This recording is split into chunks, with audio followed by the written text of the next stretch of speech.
Welcome to my gaming video on the Galaxy Tab S9 FE Plus. Yes, this one is something you should pay attention to. It's very different in terms of specs compared to the regular Tab S9. So what do we have? Now we know this device starts at $449, much cheaper for a Tab S device. So that's good to see. Specs, what do we get? We get a 12.4-inch display, 90 Hz refresh rate. We have a resolution of 1600 by 2560 here. And this is an IPS LCD panel and not an OLED panel. So it definitely looks different, but still vibrant. Those images of Ichigo look really good. Wallpaper guys, I'll have them for you. Now, what about the processor in here? That is one of the main things. This is running an Exynos 1380 processor. Yes, and it comes with either 8 or 12 gigabytes of RAM, 128 up to 256.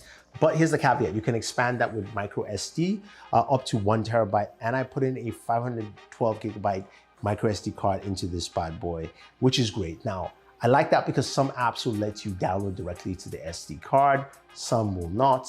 So it just all depends, but at least it's good enough for your storage, especially if you get the 128 gigabyte version of this device.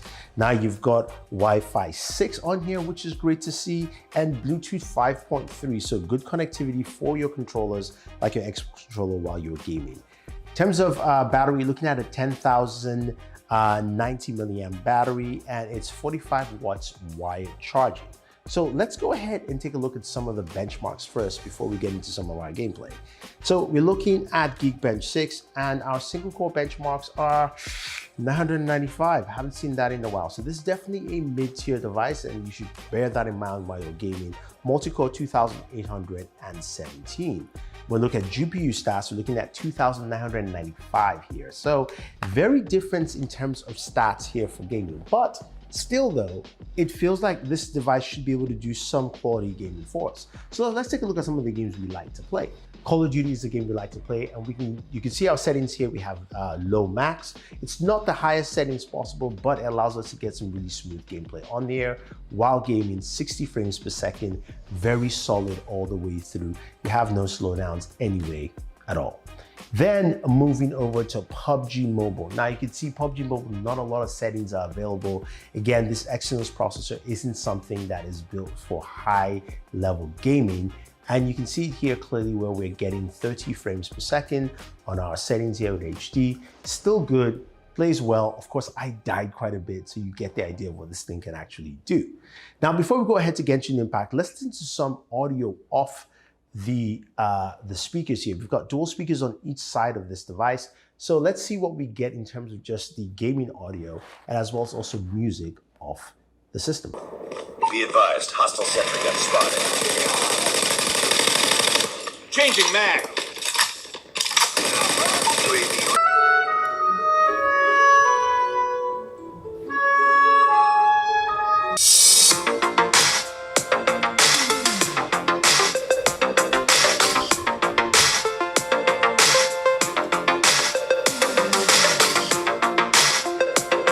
Okay, that was pretty good and pretty solid overall. Now, what about Genshin Impact? Now, Genshin, I did try to run it at its max setting, 60 frames per second, and trust me, don't even try that. It dropped down to 30 frames here, as you can see with our Geek benchmark scores for this device. So it's best to play it actually at low settings, 30 frames per second, and it runs well. This is not a device built for that, and you will not get that kind of performance. Now, because of course, it running at low settings for pretty much most of the games here, what we actually get in terms of temperatures is outstanding. It doesn't heat up at all. Unless of course you're trying to max out Genshin, which I just had to stop.